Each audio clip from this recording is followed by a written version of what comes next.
Hello student, welcome to my channel chart में student class 10 2024 Hindi का दोस्तों वायरल पेपर हम लेकर आए। जी हाँ दोस्तों, हिंदी का वायरल पेपर यानी कि परसों मतलब 22 फरवरी को जब आप हिंदी का पेपर देने जाओगे तो यही पेपर आपको हिंदी का पेपर मिलने वाला है। ठीक है, ऐसा ही पेपर, बिल्कुल ऐसा ही पेपर आपको आएगा। ठीक है, तो पूरा पेपर हम आपके लिए बेटा लिख कर भी लेकर आए, पूरा पेपर सॉल्व कराएंगे। सारी कॉपी में हम देख सकते हो हम पूरा पेपर का आंसर लिख कर लेकर भी आए, ताकि आपको ये भी पता चले कि हिंदी की कॉपी में आंसर लिखते कैसे। आपको दो फायदे होने वाले, सारे क्वेश्चंस का आंसर तो हम बताएंगे, प्लस में ये भी बताएंगे कि आंसर लिखना कैसे हर एक क्वेश्चन का बोर्ड एग्जाम में। ठीक है, तो आज का वीडियो आप लोगों के लिए यार बहुत ज्यादा इंपॉर्टेंट रहने वाला है। ठीक है, यही वायरल पेपर आपको परसों 22 फरवरी को देखने को मिलने वाला। अगर आपने इस वीडियो को है ना ईमानदारी से पूरा देख लिया ना, तो आज की वीडियो में आपके हिंदी में 70 नंबर कोई नहीं रोक सकता। ठीक है, पूरा बहुत तगड़ा ये वीडियो रहने वाला, बहुत तगड़ा कंटेंट इसमें आपको मिलेगा। 70 नंबर आपका पूर्णांक रहेगा, 3.25 घंटे का आपका पेपर रहेगा। परसों यही पेपर छपने वाला, फिर से बोल रहे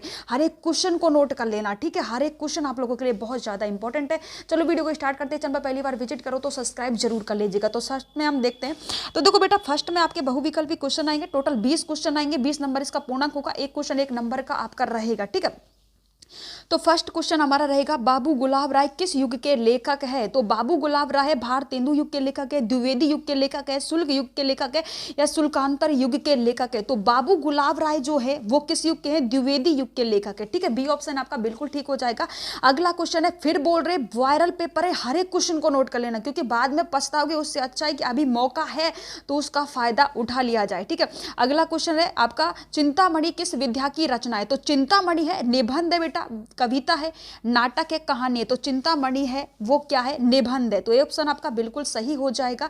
अगला क्वेश्चन 3 नंबर का, गबन किसकी रचना है? तो मुंशी प्रेमचंद जी की है, जयशंकर प्रसाद जी की है, निराला जी की है, हरिकृष्ण प्रेमी की है। तो ये किसकी रचना है? ये आपकी हो जाएगी मुंशी प्रेमचंद की रचना है। किसकी है? मुंशी प्रेमचंद की रचना है। ठीक है, अगला क्वेश्चन है, शुल्क युग की समय अवधि है। तो शुल्क युग की समय अवधि 1936 से 1943 तक, 1919 से 1938 तक, और 1900 से लेकर 1918 तक, और उपयुक्त में से कोई नहीं। तो ठीक है, आपका आंसर हो जाएगा 1919 से लेकर 1938 तक। बी ऑप्शन आपका बिल्कुल सही हो जाएगा। अगला क्वेश्चन आपका हो जाएगा, नीड का निर्माण फिर किस विद्या की रचना है? नीड का निर्माण फिर किस विद्या की रचना है? जीवनी है, आत्मकथा है, साक्षात्कार भेंट करता है, या रेखा चित्र है? तो नीड का निर्माण जो फिर है ये क्या, कौन सी विद्या की रचना है बेटा? ये आपका हो जाएगी आत्मकथा है, आत्मकथा है। अगला है आपका 6वें नंबर का क्वेश्चन है, प्रिय प्रवास किस युग की रचना है? प्रिय प्रवास किस युग की रचना है? तो पूरा पेपर ये सॉल्व कराएंगे, हर एक क्वेश्चन को नोट कर लेना। प्रिय प्रवास किस युग की रचना है? तो अब पहला ऑप्शन है आपका द्विवेदी युग की, भारतेंदु युग की, प्रगतिवादी युग की, या छायावादी युग की? तो किसकी रचना है? ये द्विवेदी युग की रचना है। किसकी रचना है? द्विवेदी युग की रचना है। किसकी? द्विवेदी युग की। ठीक है, पूरा पेपर सॉल्व कराएंगे।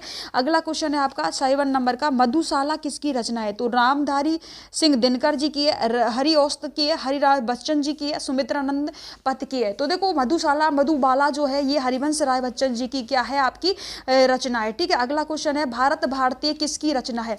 तो ध्यान दीजिएगा, भारत भारती किसकी रचना है? सिया राम शरण गुप्त की है, मैथिली शरण गुप्त की है, जयशंकर प्रसाद की है, महादेवी वर्मा की है।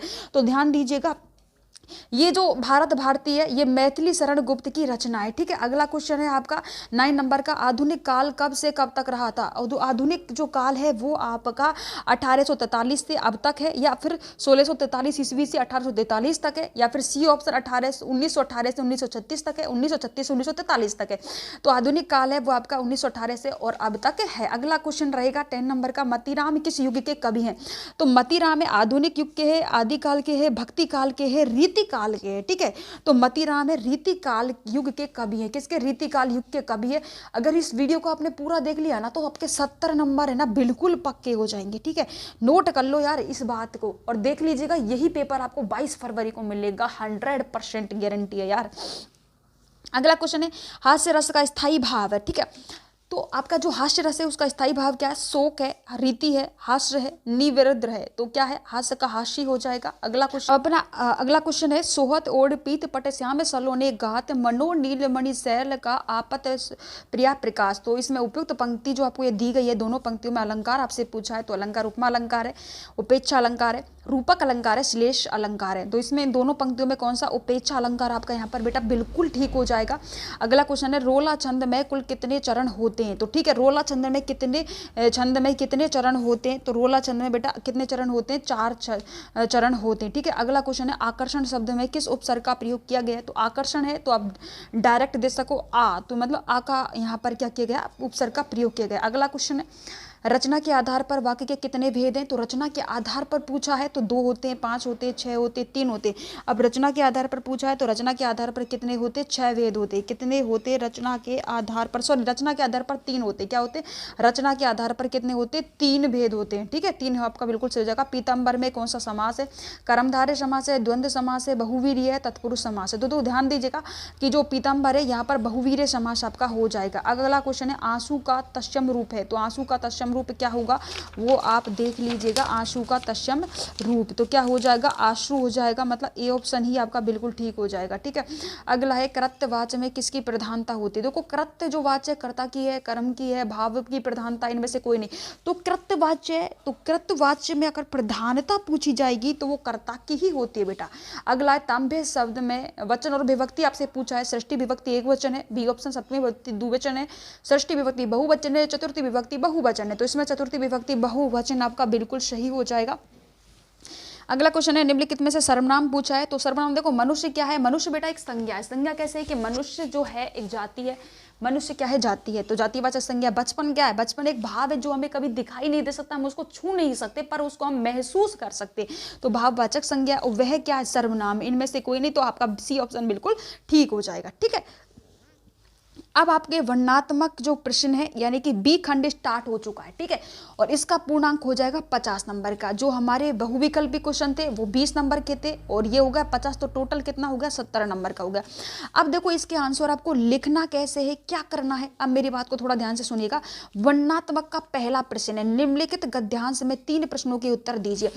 ये गद्यांश आपको दिया गया है और इसमें 3 क्वेश्चंस ये दिए गए हैं, इनका आपको उत्तर देना है। तो सबसे पहले मेरे बच्चे एक बात आपको ध्यान रखनी होगी कि ये जो है, ये जो लाइन दी गई है, ये गद्यांश दिया गया है ना, इसको एक बार आपको पढ़ लेना है। ठीक है, समझ में आए ना आए पर पढ़ लेना है। ठीक है, यह कोई बात नहीं कि एक स्वभाव और रुचि के लोगों में मित्रता हो सकती है और समाज में विभिन्नता देखकर लोग एक दूसरे की ओर आकर्षित होते हैं। जो गुण हमसे नहीं, हम चाहते हैं कि ऐसा कोई मित्र मिले और जिसमें वो गुण है। चिंताशील मनुष्य प्रफुल्लित चित्त का साथ ढूंढता है और निर्बल बली का, धीर उत्साही का, उच्च आकांक्षा वाला चंद्रगुप्त युक्ति और उपाय के लिए चाणक्य का मुंह तात्काल था और नीति विश्राद अकबर मन बहलाने के लिए वीरबल की ओर देखा था। अब ये आपने पढ़ लिया। अब मैं इसका आंसर लिखकर बिल्कुल लेकर आई हूँ। देखो बिल्कुल मैंने, जैसे कि आप सबसे पहले मेरी बात सुन लीजिएगा, बोर्ड एग्जाम में ऐसी कॉपी आपको मिलने वाली। ठीक है, ऐसी कॉपी आपको बोर्ड एग्जाम में मिलेगी। अब एक बात ध्यान सुनिएगा कि जैसे कि एक सेकंड रुको, ये आपको यहाँ पर ये कॉपी मैंने रख दिया। ठीक है, अब आपका ये जो गद्यांश है इसकी जो फर्स्ट पंक्ति है, पहला क्वेश्चन नंबर है, नंबर 1 है। तो सबसे पहले तो इसको बी खंड स्टार्ट हुआ वर्णनात्मक, तो यहाँ पे आपको डालना है खंड बी वर्णनात्मक प्रश्न। जैसे यहाँ पर खंड बी वर्णनात्मक प्रश्न है तो हेडिंग डाल देनी है ताकि एग्जामिनर कॉपी चेक करने वालों को स्पष्ट दिख सके। ठीक है, ये चीज आपको डाल देनी है। फिर प्रश्न संख्या कितनी है, 1 है, तो यहाँ पर प्रश्न संख्या 1 डालना है वर्णनात्मक का और उत्तर यहाँ से लिखना है, तो उत्तर आपको लिख देना है। अब आप गद्यांश का सॉल्व कर रहे हो तो यहाँ पर आपको लिखना है गद्यांश। क्या लिख देना है, गद्यांश लिख देना है। अब गद्यांश की जो पहली पंक्ति है, जैसे यह कोई बात नहीं, ये से और पहली पंक्ति के 2-3 वर्ड और लास्ट में और देखता था, मतलब इसके लास्ट में 2-3 वर्ड है ना, ये आपको लिख देना है। इस तरीके से लिखना है कि यह कोई बात नहीं dot dot dot dot dot dot Birbal की ओर देखता था। ठीक है, इस तरीके से, ताकि जो बोर्ड एग्जाम में कॉपी चेक करेगा उसका ताकि अच्छा लगे, ये इंप्रेशन काफी अच्छा होता है। तो इस तरीके से शुरू की पंक्ति और अंत की पंक्ति। अब आपसे यहाँ पे पूछा है कि उपयुक्त पद्यांश का संदर्भ लिखिए। तो संदर्भ आपको पहले हेडिंग डालनी है, संदर्भ ब्लैक पेन से, जहां पर मैंने ब्लैक पेन यूज में लिया वैसा ही आपको ब्लैक पेन यूज में लेना है। सबका आंसर मैं बताऊंगी। तो देखो अब इसका आंसर आपको लिखना है, ये आपको पढ़ लेना है और पढ़ने के बाद में इसका जो आंसर है आपको यहाँ पर लिखना है कि प्रस्तुत गद्यांश हमारी पाठ्य पुस्तक हिंदी के गद्य खंड में संकलित मित्रता, तो ये मित्रता पाठ से लिया गया है, मित्रता नामक पाठ से लिया गया है। इसके लेखक आचार्य रामचंद्र शुक्ला है। कौन है, आचार्य रामचंद्र शुक्ला। ये आप इसका संदर्भ हो जाएगा और गद्यांश को ये आपको एक बार पढ़ लेना है। अब जैसे हमारा सेकंड क्वेश्चन है, गद्यांश में रेखाचित्र अंश की व्याख्या कीजिए। अब यहाँ पर 2 लाइन जो रेखांकित की गई है, इनकी हमें क्या पूछी है, व्याख्या पूछी, तो हमें इनकी व्याख्या देनी है। वो भी आप लोगों के लिए नोट कर कर लेकर आए बेटा सब चीज़। और तो दोस्तों देखो, आप लोगों के लिए इतनी मेहनत की है तो भाई एक सब्सक्राइब और लाइक तो यार आप लोगों के लिए बनता ही है, ठीक है। अब देखो ये 2 लाइन यहाँ पर है, आपको लिए रेखांकित दी गई है, अब इनकी व्याख्या करवा रहा है। तो दूसरा क्वेश्चन है ये, रेखांकित अंश की व्याख्या कीजिए। तो आपने को बोर्ड एग्जाम की कॉपी में ऐसे ही आपको यहाँ पर डालना है, ऐसी ही हेडिंग डालनी है आपको कि रेखांकित अंश की व्याख्या कीजिए, ठीक है, ऐसी आपको हेडिंग डाल लेनी है। अब आपको लिखना है, प्रस्तुत आवरण में रामचंद्र शुक्ला जी कहते हैं कि मित्रता के लिए स्वभाव और समान रुचि वालों में ही परस्पर मित्रता हो सकती है, ठीक है। और यह साधारण उचित है कि कुछ लोग सोचते हैं कि समान स्वभाव और समान रुचि वालों में ही परस्पर मित्रता हो सकती है, परंतु ऐसा नहीं है। विपरीत स्वभाव और विपरीत रुचि वालों में भी घनिष्ठ मित्रता हो सकती है। लोग विभिन्नता देखकर ही परस्पर आकर्षित होते हैं, ठीक है। ये आपको बिल्कुल स्पष्ट शब्दों में दिख रहा होगा, ऐसा ही लिखना है, ऐसा ही लिखना है, ठीक है। इसका आंसर मैंने आपको बता दिया, ऐसा लिखना है। अगला है कि लेखक के अनुसार समाज में विभिन्नताओं को देखकर एक दूसरे की ओर आकर्षित होते हैं। तो आपसे ये पूछा है, तो देखो इसका आंसर आपको ऐसा लिख देना है। क्वेश्चन एक बार दोबारा आप देख लीजिए, इसको पढ़ना है, सब कुछ इसमें ही आपको आंसर मिल जाएगा। अब लेखक के अनुसार समाज में विभिन्नताओं को देखकर अपने अभावों को भरने के लिए विपरीत गुणों की तरह लोग आकर्षित होते हैं। जैसे निर्बल व्यक्ति बलवान की तरफ आकर्षित होता है, दुखी व्यक्ति प्रसन्नचित्त व्यक्ति की तरफ आकर्षित होता है। कृष्ण और सुदामा की मित्रता, चाणक्य और चंद्रगुप्त की मित्रता का इतिहास है। इस तरीके से आपको लिखना है, ठीक है। क्या करना है, इस तरीके से इस क्वेश्चन का आपको आंसर दे देना है। यानी कि पहले आप खंड बी कर रहे हो तो आपको डाल देना कि आप खंड बी कर रहे हो, तो उस तरीके से ही आपको डाल देना कि आप खंड बी कर रहे हो। तीनों का आंसर दे देना, पहले ये आपको ध्यान से पढ़ लेना है, ठीक है। अथवा में ये आएगा, अगर आपको ये नहीं आ रहा तो आप इसको भी कर सकते हो, ये पढ़ना है और इन तीनों के आंसर आपको देने। जैसे मैंने बताया, जहां ब्लैक पेन यूज में लेना है, ब्लैक पेन आपको यूज में लेना है। अगला क्वेश्चन है आपका प्रश्न संख्या 2, पद्यांश दिया गया है। तो यहाँ पर देखो पद्यांश आप सॉल्व कर रहे हो, तो हेडिंग में आपको यहाँ पर पद्यांश डाल देना कि आप पद्यांश सॉल्व करो। प्रश्न संख्या 2 है तो प्रश्न संख्या 2 ही आपको डाल देनी है। पद्यांश है तो पद्यांश की फर्स्ट पंक्ति क्या है कि चरण चरण कमल बंदो हरिराई। तो आपको चरण कमल बंदो, ये ना, यहाँ से स्टार्टिंग की 2-3 वर्ड और डॉट डॉट डॉट करके जो अब इसके जो पैराग्राफ का जो अंतिम वर्ड होगा बंदो तिनी पाही, तो वो आपको लिख देना है, ताकि एग्जामिनर को पता चले कि आप कौन से पद्यांश का आंसर दे रहे हो, ठीक है, ताकि एग्जामिनर को अच्छे से पता चल जाए, ठीक है। ये आपको आंसर देना है। अब क्या है कि इसमें पूछा गया है कि एक बार इसको हम पद्यांश जो है उसको हम पढ़ लेते हैं कि चरण कमल बंदो हरि राही, जाकी कृपा पुगगिरी लेहो। अगला जो होगा आपका कि अंधों को सब कुछ दर्शाही, वीरहो सुन गेंग पुनि बोले, रंग चले चिरछत हराई, सूरदास स्वामी करुणा में बार बार बेंदो तिन पाही। अब आपसे यहाँ पर पद्यांश आपको पढ़ लेना है। अब उपयुक्त पद्यांश का संदर्भ आपसे पूछा है, क्या पूछा है, संदर्भ आपको लिखना है, ठीक है। तो अब यहाँ पे आपको संदर्भ लिखना है। तो देखो मैंने संदर्भ यहाँ पे लिखा हुआ है, संदर्भ जो है यहाँ पर मैंने नोट किया हुआ है, ठीक है। तो सब कुछ लिखकर हम लेकर आए यार, आपको आपके लिए बहुत इंपॉर्टेंट है। ये ब्लैक पेन से आपको इस तरीके से लिखना है और संदर्भ इस तरीके से ही लिखना है। टॉपर स्टूडेंट ऐसे ही लिखते, पूरा नंबर मिलेगा, एक नंबर नहीं कटेगा। तो ये आपने पढ़ लिया होगा, ये जो पद्यांश है इसको पढ़ लेना और इसके बाद में आपको आंसर लिखना है कि प्रस्तुत पद्यांश हमारी पाठ्य पुस्तक खंड काव्य खंड के पद शीर्षक से उद्धृत है और सूरदास द्वारा रचित सूरसागर महाकाव्य से ये लिया गया है। किससे लिया गया है, सूरदास रचित सूरसागर काव्य से लिया गया। इतना ही आपको यहाँ पर लिख देना। और देखो ये तो आपको पता ही चल जाएगा कि इसमें भी दिया गया है, यहाँ पर नाम भी दिया गया है सूरदास स्वामी, तो आपको इसमें पता ही चल जाएगा कि कौन से कवि ने द्वारा ये लिखा गया है। अब यहाँ पर दिया गया है रेखांकित अंश की व्याख्या कीजिए। ये 2 जो पंक्ति है इनकी आपको व्याख्या करनी है। तो कैसे करनी है वो आप सुन लीजिएगा। देखो ऐसे करनी है, ब्लैक पेन से हेडिंग डालनी है रेखांकित अंश की व्याख्या। अब आपको लिखना है यहाँ पर, श्री कृष्ण के परम भक्त सूरदास जी ने श्री कृष्ण के कमल रूपी चरणों की महिमा का चित्रण करते हुए कहते हैं कि हे प्रभु, आपके चरणों की जो वंदना है मैं वंदना करता हूं, जो कमल के समान कोमल है और इनकी महिमा अपार है। जाकी कृपा से लंगड़ा व्यक्ति पर्वतों पर चढ़ने लग जाता है, अंधा व्यक्ति को दिखाई देने लग जाता है और बहरा व्यक्ति सुनाई देने लग जाता है, गूंगा व्यक्ति फिर से बोलने लग जाता है और गरीब व्यक्ति राजा बनकर अपने सर पर राज छत्र का धारण कर लेता है। सूरदास जी कहते हैं कि हे प्रभु, आपकी कृपा से असंभव जो है कार्य भी संभव हो जाता है। अतः ऐसी दयालुता श्री कृष्ण उनके चरणों में ही वंदना को बारंबार प्रणाम करते हैं। इस तरीके से आपको भाई लिखना है, ठीक है, इस तरीके से आपको लिख देना है। देखो हेडिंग डालिए, पद्यांश कर रहे हो तो पद्यांश की हेडिंग डालनी है, संदर्भ ऐसे लिखना है। अब यहाँ पर अब देखो अगला जो हमारा रहेगा वो हम आपको बता देते हैं। सारे क्वेश्चंस का आंसर लिख कर लेकर आए, टेंशन बिल्कुल नहीं लेनी है आपको। उपयुक्त पंक्ति है उनमें कौन सा अलंकार है। जो ये दो पंक्ति दी गई है इन दोनों में अलंकार भी पूछा है और इनका क्या पूछा गया, रेखांकित जो है अंश है वो उनमें पूछा गया। तो इसमें देखो इसमें आपसे इन दोनों पंक्तियों में क्या पूछा गया, अलंकार पूछा गया। तो इन दोनों पंक्तियों में क्या है, रूपक अलंकार है, ठीक है। अगला क्वेश्चन आपका 3 नंबर का यानी 3 नंबर का क्वेश्चन आपका हो जाएगा। अब जैसे 3 नंबर का क्वेश्चन है तो पहले आपको देखना है इसमें क्या पूछा गया कि दिए गए संस्कृत गद्यांश में किसी एक का संदर्भ लिखते हुए हिंदी अनुवाद कीजिए। क्या करना है, हिंदी अनुवाद करना है और संदर्भ लिखना है। तो 3 नंबर का क्वेश्चन कर रहे हो तो पहले हेडिंग डाल लेनी है, प्रश्न संख्या 3 उत्तर। अब संस्कृत गद्यांश कर रहे हो, यहाँ पर दिया गया है संस्कृत गद्यांश, तो यहाँ पर आपको हेडिंग में डालना है संस्कृत गद्यांश, ताकि एग्जामिनर को पता चले कि आप संस्कृत गद्यांश कर रहे हो और आपका अच्छे से नंबर वो दे सके, ठीक है। अब संस्कृत गद्यांश आपने मैंने ये वाला किया है तो है ना, इसका मैंने किया है तो पहले आपको देखो संस्कृत गद्यांश हेडिंग डाल देनी है। अब इसकी जो फर्स्ट लाइन है मानव जीवनस्य और अंतिम जो लाइन है मैंने इस तरीके से डॉट डॉट करके लिख दिया है, ठीक है। प्रारंभिक जो लाइन थी मानव जीवन से डॉट डॉट सर्वनाम आस्मकम अस्ति, ठीक है, ये गद्यांश था। अब इसका अब हमें क्या लिखना, हिंदी अनुवाद इसका हमें करना है। क्या करना है, हमें इसका हिंदी अनुवाद करना है, ठीक है। ओनली हिंदी अनुवाद करना पूछा है तो हिंदी अनुवाद ही हम इसका करेंगे, ठीक है। अब आप एक बार इसको पढ़ लीजिए। मानवस्य संकरण संस्कृति आस्मा पूजा मानव जीवने संस्कृते महान्ते प्रियंते अकुर्वने तो अस्माकम जीवनस्य संस्कारण यान आचारण विचारण और दर्शनम ततः शर्म आस्कम असंस्कृति। तो इसका आपको हिंदी अनुवाद लिखना है। तो हिंदी अनुवाद क्या हो जाएगा कि मानव जीवन को संवारने और दोषापित को दूर करना ही संस्कृति है। हमारे पूर्वजों ने मानव जीवन को शुद्ध करने के लिए एक महान प्रयत्न किए हैं।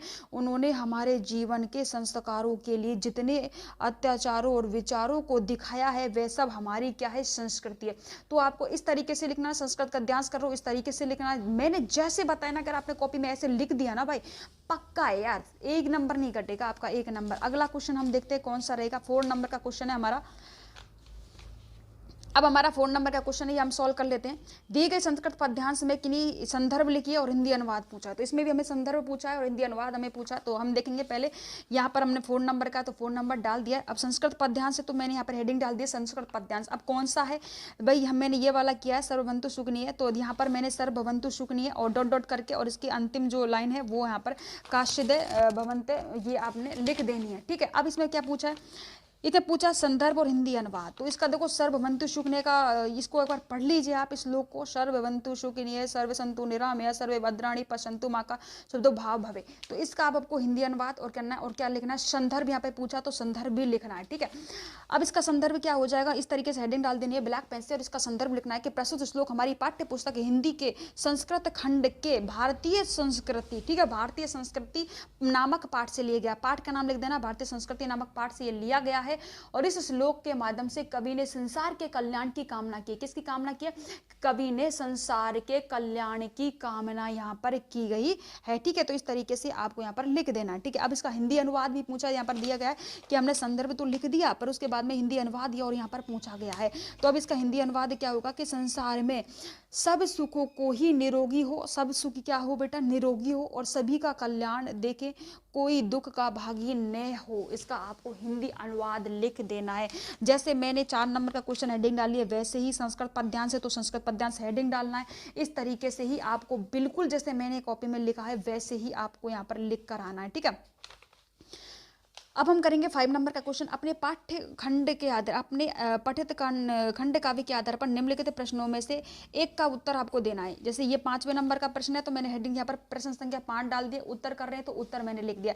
अब इसमें से हमें एक का उत्तर देना है। तो इसमें बहुत सारे क्वेश्चंस दिए गए हैं, इसमें से ओनली हमें एक का ही उत्तर देना है, ठीक है। किसका, एक का ही हमें इसमें उत्तर देना है। तो मैंने ये जैसे अपना फर्स्ट है कि इसका उत्तर दिया है यहाँ पर, मुक्ति खंड काव्य के आधार पर गांधी जी का चित्रण कीजिए, ये है, ठीक है। तो इसका मैंने हेडिंग डाल दिया यहाँ पर हेडिंग डाल दी है मुक्ति दूत खंड काव्य के आधार पर गांधी जी का चित्रण, ठीक है। मैंने यहाँ पर ये हेडिंग डाल दिया तो इसका आंसर हमने दिया है। तो इसका आंसर क्या होगा कि डॉक्टर राजेंद्र प्रसाद मिश्र के द्वारा रचित मुक्ति खंड काव्य के आधार पर महात्मा गांधी जी ने, कवि ने गांधी जी को किन विशेषताओं का वर्णन किया है। तो वर्णन कैसे किया है वो भी आप देखो, इस तरीके से हेडिंग डालनी है, इस तरीके से ही मतलब आंसर यार आपको लिखने, ठीक है, इस तरीके से ही कॉपी में आंसर लिखने, ठीक है। इस वाले क्वेश्चन का ही मैंने अभी हम फर्स्ट का आंसर दे रहे हैं, फिर सेकंड का बाद में देंगे, ठीक है। तो इसमें हेडिंग निम्नलिखित हेडिंग हमने डाली है कि अलौकिक लोकांतर पुरुष। तो महात्मा गांधी जी ने, कवि ने महात्मा गांधी को असाधारण पुरुष माना है। क्या माना है? कोई साधारण मनुष्य नहीं माना, असाधारण पुरुष माना है। प्रथम संग्रह पर महात्मा गांधी का अवतार के रूप में स्वीकार किया गया है। ऐसे महापुरुष पृथ्वी के दुखों का हरण करने के लिए आते। किसके लिए आते? पृथ्वी के जो दुख हैं उनको हरण करने के लिए आते। इस कोटि में राम है, कृष्ण है, ईसा है, पैगंबर है, वधु, महावीर आदि आते हैं। उसी कोटि में महात्मा गांधी का नाम भी लिया है। तो जैसे ही महापुरुष है वैसे ही महात्मा गांधी का नाम यहाँ पर लिया गया।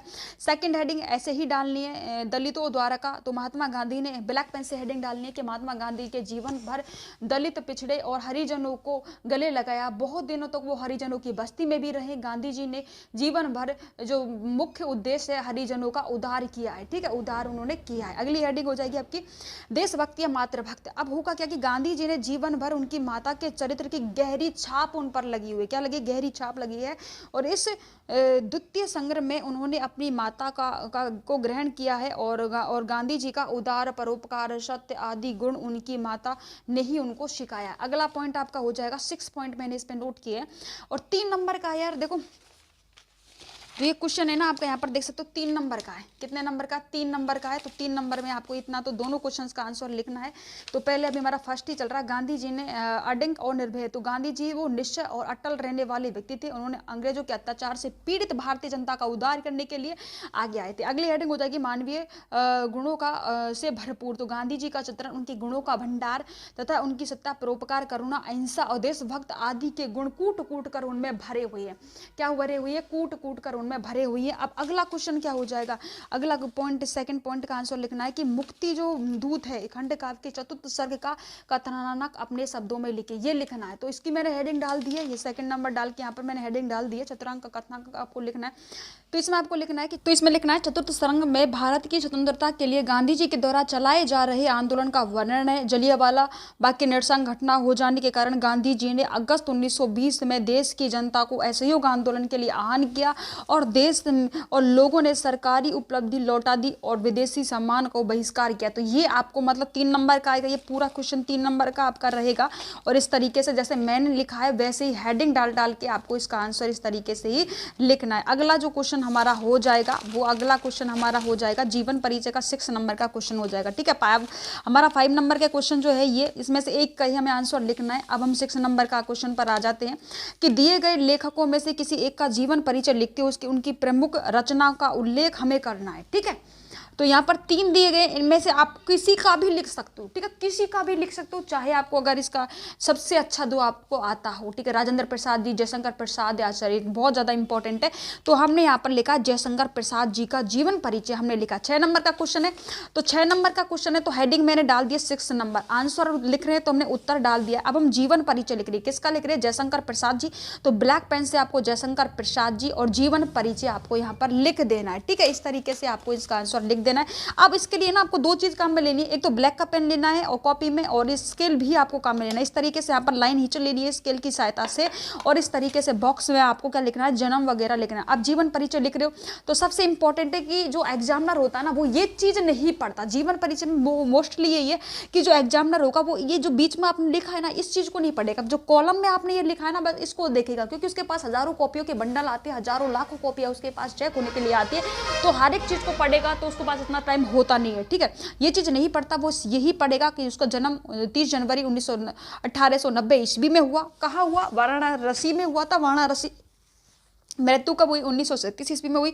भाषा कौन सी? उनकी संस्कृत भाषा प्रधान है। शैली कौन सी? अलंकृत और चित्रोपम उनकी शैली है। माता का नाम मुत्री देवी था, पिता नाम देवी साहू प्रसाद था। देवी प्रसाद साहू था। अब आपको जीवन परिचय में क्या लिखना है कि जयशंकर प्रसाद जी का जो जन्म है काशी के प्रसिद्ध सुधनी साहू नामक वैश्य, जैसे मैंने यहाँ पर ब्लैक पेन से लिखा है, आपको भी ब्लैक पेन यूज में लेना है क्योंकि अच्छा लगता है यार, टॉपर स्टूडेंट ऐसे ही लिखते हैं, ठीक है। और हम भी अपने बोर्ड एग्जाम में बेटा हम टॉपर रहे तो इसी तरीके से हम लिखकर आए हैं, ठीक है। अब सन 1889 ईस्वी में हुआ था। अब उनके पिता का नाम देवी प्रसाद साहू था। इस तरीके से ब्लैक पेन से लिखना। इनकी प्रारंभिक जो शिक्षा हुई थी वो ठीक हुई थी, मतलब अच्छी खासी थी। और अल्प आयु में हुआ क्या कि इनके जो माता पिता हैं दोनों का ही देहांत हो गया अल्प आयु में, जब बहुत ही छोटे थे उस टाइम इनका देहांत हो गया। और होने के कारण अब इनकी जो पढ़ाई थी उनमें बाधा आ गई। क्यों? क्योंकि पैसे कहाँ से आते, माता पिता थे तब तो वो पैसे कमाते थे, अब इनकी आयु कम थी, अब ये पैसे कहाँ से लाते, तो इनकी जो वो शिक्षा थी उसमें बाधा पड़ गई। अब हुआ क्या कि इनका व्यापार जो था, इनका जो व्यापार था, इनके जो पिताजी व्यापार करते थे वो भी अब प्रसाद जी, जयशंकर प्रसाद जी को ही संभालना पड़ा। और इनका जो परिवार था उसको वो भी इनको ही संभालना पड़ा। तो व्यवसाय और परिवार दोनों के समस्त उत्तरदायित्व प्रसाद जी पर आ गए। अब परिवार की जो जिम्मेदारी होते हुए भी उन्होंने श्रेष्ठ लेखकार प्रसिद्ध जीवन के लिए अनमूल्य हिंदी साहित्य का प्रदान किया, ठीक है। ये आपको डालना है। हुआ क्या कि 48 वर्ष की आयु में, अल्प आयु में ही 1937 में इनकी क्या हो गई, निर्धन हो गया, मृत्यु इनकी हो गई। अब आपको जैसे कौन से काव्य रहे इनके, चित्राधर है, लहर है, झरना, ये जयशंकर प्रसाद जी के काव्य, ये आपको लिखना। नाटक है चंद्रगुप्त है, ध्रुव स्वामिनी है, राजश्री है, और उपन्यास कंकाल और तितली है। तो इस तरीके से ही जीवन परिचय लिखना है। इस तरीके से लिया 5 नंबर का आता है, 5 नंबर पक्के। कवि परिचय, लेखक परिचय 5 नंबर का आता है, मतलब 10 नंबर तो ऐसे ही फोकट में आपको मिल जाएंगे।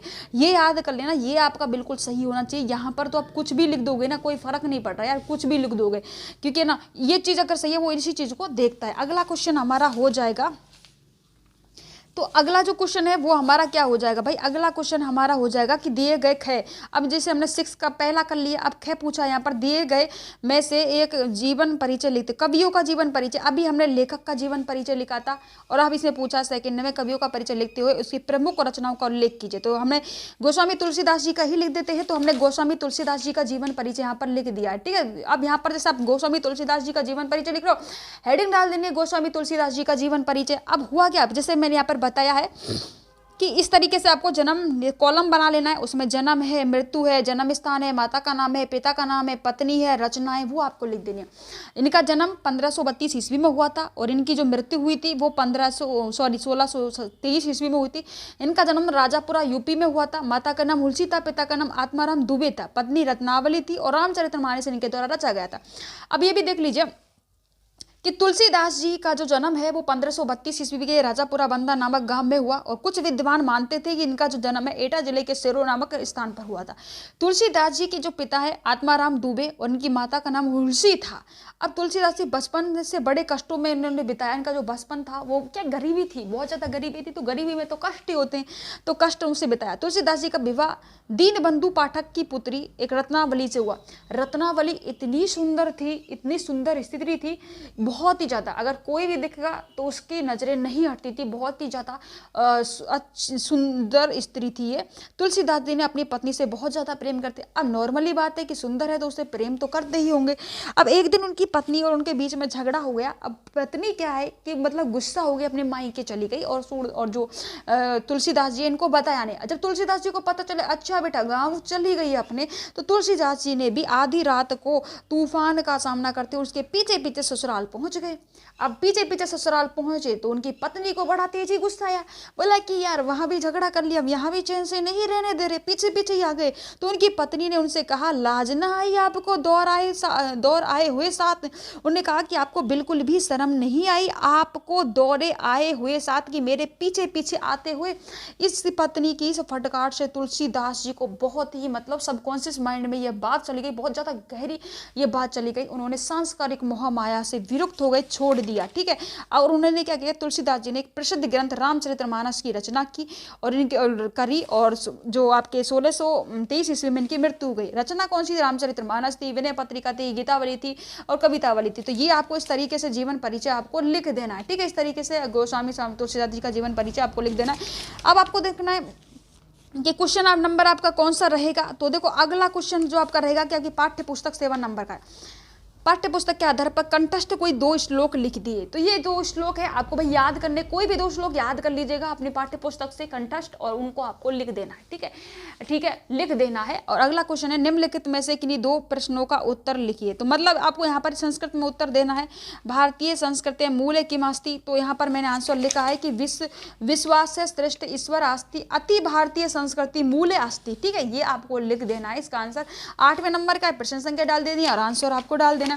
अगला क्वेश्चन है, पुनराज के अस्ति, तो आपको पुनराज भार वीर आस्ति। अगला क्वेश्चन है, चंद्रशेखर का अस्ति, चंद्रशेखर नेता है अस्ति को, चंद्रशेखर कौन थे। अगला क्वेश्चन है, वीर किनु पूछते, तो अगला है वीर पुरुष एक अनस्त सम्मान कुर्वन्ते। ठीक है, ये रहेगा। अगला 9वें नंबर का क्वेश्चन रहेगा हमारा, और निम्नलिखित में से किसी एक विषय पर आपको यहाँ पर निबंध पूछा जाएगा। ठीक है, पर्यावरण पर आप लिख सकते हो, आतंकवाद पर लिख सकते हो, जनसंख्या पर लिख सकते हो, नारी शक्ति पर निबंध लिख सकते हो।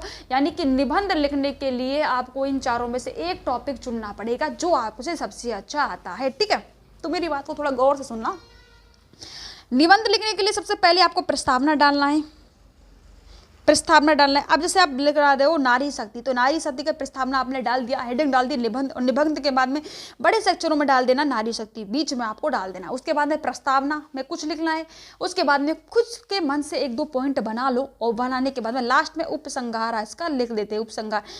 तो यानी कि इनमें से आपको एक क्या लिखना है, निबंध लिखना है, और काफ़ी अच्छी तरीके से लिखना है, क्योंकि यार ये 7 नंबर का आता है, 7 नंबर का आता है, तो उसमें कम से कम 7 पॉइंट आपको निबंध में लिखने ही है। प्रस्तावना पॉइंट डालकर आपको 6 पॉइंट ऐसे लिख देने हैं, और 1 पॉइंट आपको उपसंहार लिख देना है। टोटल पॉइंट आपके 7 हो जाएंगे। ठीक है, ये निबंध आपको इन चारों में से एक आप में लिख दीजिएगा। ठीक है, अगला क्वेश्चन आएगा कि निम्नलिखित विशेष रुचि को ध्यान में रखते हुए अपने मित्र को पत्र लिखना है। अपने मित्र को पत्र लिखो। विशेष रुचि क्या हो सकती है कि आपने मित्र को यह पत्र लिख सकते हो कि मुझे पढ़ने की बहुत ज़्यादा रुचि है, या मुझे पढ़ाने की बहुत ज़्यादा रुचि, या मुझे वीडियो गेम खेलने की बहुत ज़्यादा रुचि, या मुझे मतलब जो भी आपकी हॉबी वगैरह है, रुचि को ध्यान रखते हुए उसको पत्र लिखना है। ठीक है, मतलब आप अपने मित्र को अपने बारे में बता रहे हो कि मुझे अपनी रुचि के अनुसार आपको लिख देना है। ठीक है, अब पत्र लिखना तो आपको आता नहीं आता, तो भाई इसके लिए मैंने स्पेशल वीडियो भी बना हुआ है, और वो आप चैनल पर जाइएगा और ढूंढ लीजिएगा, मिल जाएगा। ठीक है, अब अगला अथवा में आया जाएगा कि मध्य प्रदेश उत्तर प्रदेश रेल एक शिकायती पत्र लिखते हुए टिकट निरीक्षक